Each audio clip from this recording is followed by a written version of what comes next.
The crazy goals are only crazy because people have crazy timelines. They're actually very sane goals if you extend the timeline out.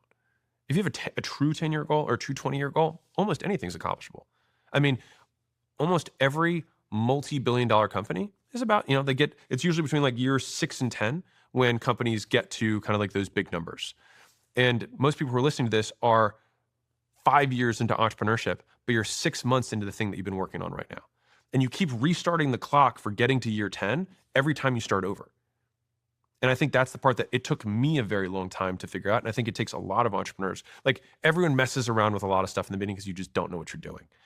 And so in my experience, it takes about 5 years for most entrepreneurs that I know to just like find something that works. Yeah. It takes about 5 years to figure out which way is north. Yeah. Right. Yeah. And then it takes like another 5 years. And a lot of people, that's it. Like they restart, they go off, crash and burn.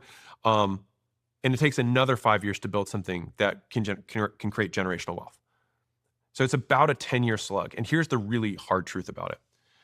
If you have a job right now, for almost all of that 5 years, you quit your job because you don't want to work as hard as you are and you want to make more money. And as soon as you quit, you will realize that you are now going to work way harder than you were and you're going to make less money for an extended period of time.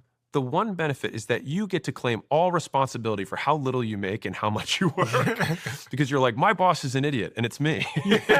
But it's the truth. And I think that in some ways, having that optimistic ignorance is actually one of the really redeeming traits of entrepreneurs.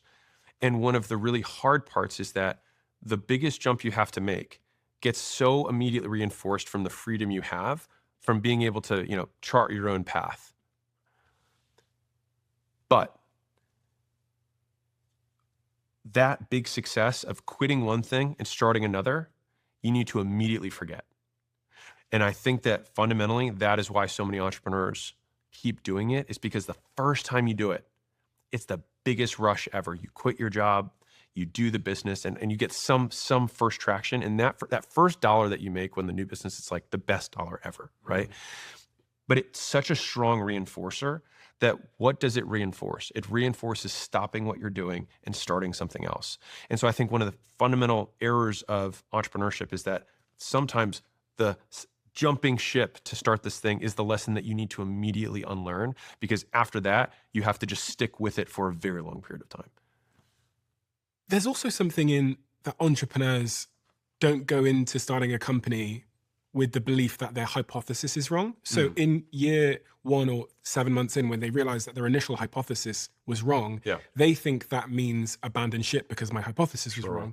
Whereas successful entrepreneurs that I've met, especially second-time founders, realize that their hypothesis is almost certainly wrong from the jump.